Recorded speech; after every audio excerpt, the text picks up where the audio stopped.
Yep, thanks for that, Leanne. Well, the South African track and field team came home earlier this week from the World Athletics Championships in Tokyo, Japan. It ended on Sunday. It was thrilling, such an exciting championship to watch. The team consisted of 49 athletes, 32 men and 17 women. However, it was only the relay team consisting of Wayde van Niekerk, Zakithi Nene, Lythe Pillay and Udeme Okon, and there was also Gardeo and Leendert Koekemoer as a part of that team. They secured the bronze medal, South Africa's first at the World Championship since 2017. So to reflect on this performance of Team SA in Tokyo, we're joined virtually by SABC Senior reporter Charles Baloyi. Charles, thanks so much for chatting to us.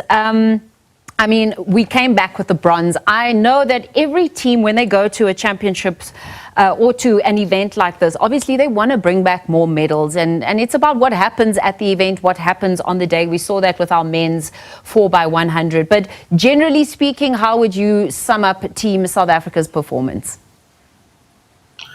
Good morning, Stacey. Firstly, let me commend you for the attire. I love this beautiful vendor attire that you are wearing. It's so beautiful. Thank you. To celebrate Heritage Month.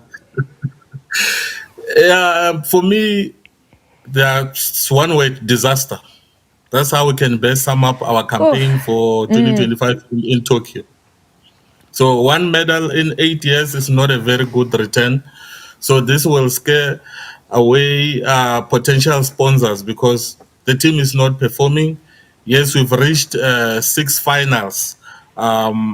Yes, that's a positive because the two relay teams made it to the final. The 4x4 mixed relay, 4x4 men who got the bronze. Then we had Johannev, Duplessis, Akani Zimbini, Gift Leotlela, Zakithi Nene reaching the finals. It's a good positive. But the fact that we were not able to medal and the likes of Prudence Kgodiso could not continue due to injury, they over-raced and our season has been very long. It started around February and the World Champs had been moved from its traditional month of July to September. So it was a disaster of a campaign, and we shouldn't lie to ourselves and celebrate this bronze. We just need to go back to the drawing board and increase more funding and plan for LA 2028. See, as a sports scientist, I'm a bit concerned by, things like periodization, how they've planned everyone's season. Just to your point that it's a long season,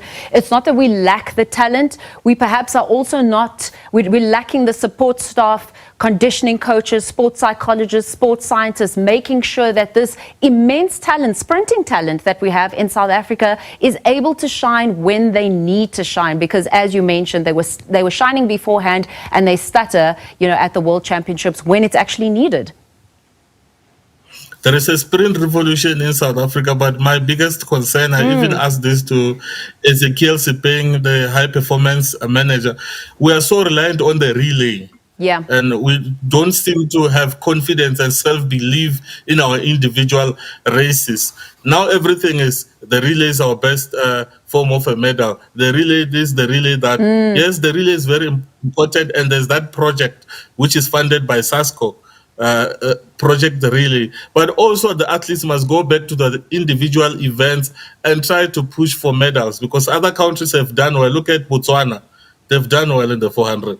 Look at Kenya, look at Tanzania, the small countries, even Nigeria beat us by winning that silver. So we shouldn't rely too much on the relay. We must also focus on individual events and increase more events and give the likes of Duplessis more support, and then also encourage Wayde to go back to his 400, which he says he'll never go back to, and he ran the best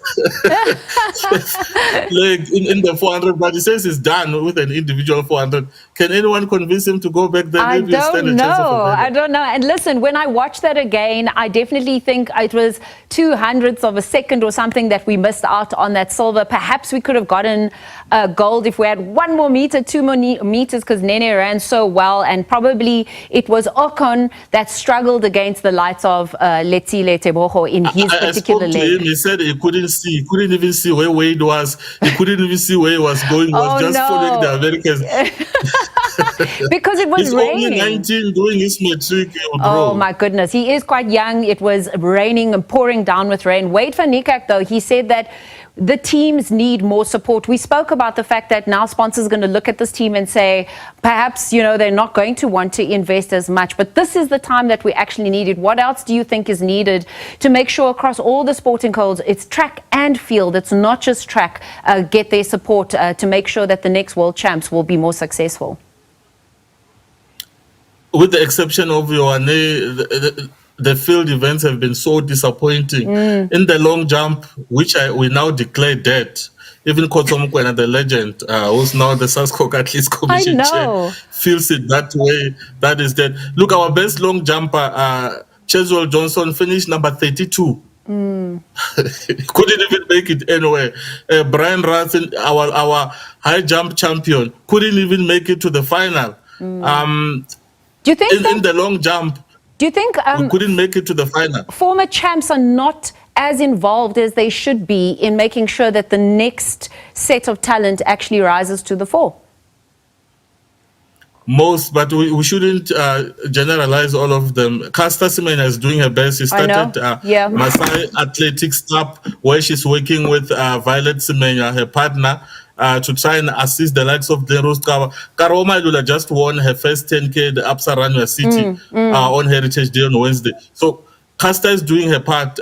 Koso is leading the athletes at SASCOC level. Hendrik Mokhanyeti, our former 400-meter star, is at UT, coaching there. So some are there involved. Maybe what is restricting the athletes is funding. We have limited funding, and also they are not exposed to European competition. It's so difficult to go to Europe. The likes of Akan can go there for 3 months, but what about the likes of Bayanda, Gift, Lotlela? There are so many athletes who are struggling to get funding to go to Europe. Because he's got a good manager as well. Before I let you go, let's quickly reflect on Africa as a whole. We just mentioned Botswana. They've been producing some superb athletes, superb sprinters as well. But Kenya, they just really fly the African flag high. If you see what Faith Kipyegon was doing, Beatrice Chebet, all of, Ewoyi, all of the other athletes as well. What are your thoughts there in terms of the continent? The continent did very well. I was disappointed with Ethiopia. This was probably their worst performance ever. Ethiopia, maybe we expected 4 or 5 medals. They were nowhere to be seen. With Kenya, they are doing something right with the female athletes. They produced about 5-6 medals, and they were struggling with the men. Only Wanyonyi was one of the best for me in the 800. Odori, beautiful. She's a star in the 800. So Kenya is getting it right with the women. We are getting it wrong with the women at home. We are relying on the male athletes. Players who can take 1 or 2 lessons from Kenyan to try and balance the equation and get more medals. So they just need to work on the male athlete, and then they will get closer to America, because they were just second with 11 medals. If they get it right with their male athletes, they should compete with America. Thanks so much, Charles. Very insightful. Nice chatting to you. Basically, he's saying that it was largely disappointing. South Africa needs to do something in order to make sure that the talent that we have been showing gets to showcase that and actually bring back the medals at the end of the day. Charles Baloyi, a senior reporter here at the SABC, talking about the World Athletics Championships, which just concluded in Tokyo.